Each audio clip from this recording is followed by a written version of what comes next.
భక్తులకు శంకరుడు ఏవివ్వగలడు అంటే తనకన్నా పై స్థానం ఇవ్వగలడు. తనకన్నా పై స్థానం ఏముంది కనుక అంటే ఆయనకి కోరిక తీరక కాళహస్తిలో తాను కిందుండి కొండ మీద తీసుకెళ్లి తిన్నడిని కూర్చోబెట్టాడు. అందుకే కొండ మీద తిన్నడు ఉంటాడు, కొండ కింద శివుడు ఉంటాడు.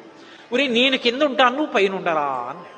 భక్తులంటే ఆయనకి అంత ప్రీతితో వ్యవహరించి భక్తులకు అన్నీ ఇవ్వగలడు. ఇచ్చి తాను భిక్షాటనమూర్తి కాగలడు. భిక్షాటనమూర్తి భిక్షేశ్వరుడు అంటే అర్థం భిక్ష కోసం వస్తాడు అని. భిక్ష కోసం వచ్చాడు అంటే తనకేమీ లేనివాడు అని. తనకేమీ లేనివాడా? అందరికీ అన్నీ ఇచ్చేశాడు కాబట్టి తనకేం లేనివాడని కాదు. ఉరే నీకు అన్నీ ఇచ్చానని అనుభవిస్తూ ఉండిపోవడం కాదు. నీ బుర్రలో నాకు చోటు తరించిపోతావు, మళ్ళీ పుట్టవలసిన అవసరం ఉండదు. నీ బుద్ధిని నా చేతి కపాలంలో భిక్షగా పెట్టరా అని భిక్షాటనమూర్తి మన ఇంటి ముందుకొచ్చి నిలబడతాడు మహానుభావుడు. ఉదాహరణ